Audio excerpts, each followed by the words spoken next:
What's going on? Welcome back. Ryan here. In this video, we're talking about option premium. So again, I have Thinkorswim loaded up. I have Apple as our underlying asset. I have the options chain pulled up. And just to talk about the premium without getting too ahead of ourselves, remember, option contracts, we have buyers and we have sellers. And these are standardized contracts. And for instance, if we look on this contract here, we can see that we have this column here of last, right? So this is the last price that each of these options traded at. And we can see that on the calls and on the puts, as the options become deeper in the money, this option premium becomes more expensive, right? So again, here on the puts, we can see that as these become more in the money, they become more expensive. And important to understand that option premium is represented as a dollar and cents price, right? So for instance, this $150 call last traded at $20.70. Now, remember, every option contract and every underlying asset, there are things that are called multipliers. And to really understand what this means and to have an understanding of option premium, let's just take, for example, Apple, and understanding and knowing that when we're trading stocks, options are in lots of 100 shares, right? So this option price of $20.70, well, that's each of these option contracts is worth 100 shares, right? So the price of this option contract on Apple for 100 shares, it's $20.70 for the option,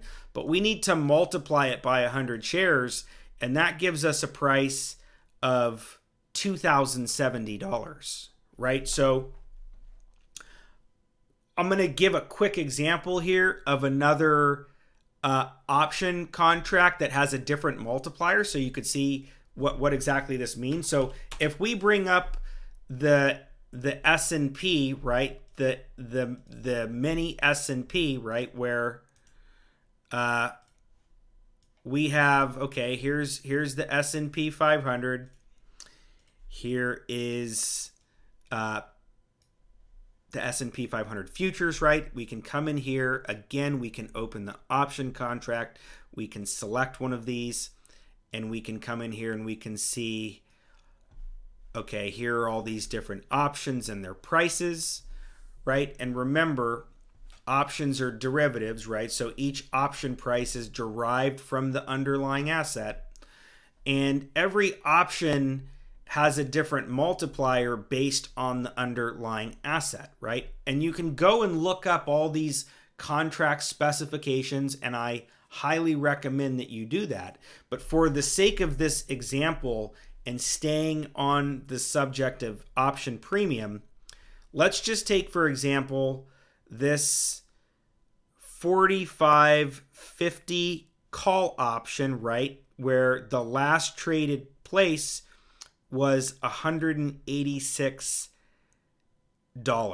Okay, so this option, we'll call it points though. So the option last traded for 186 points, but we need to multiply that option price times the multiplier of the contract.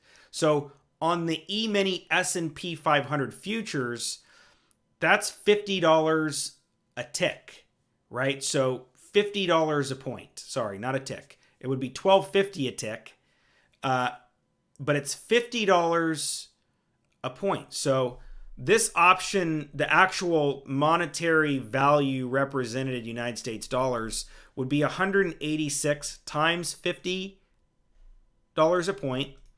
And that gives us a price of $9,300, right? So this option here at its last price of 186 times the multiplier of $50 a point gives us a contract value of $9,300.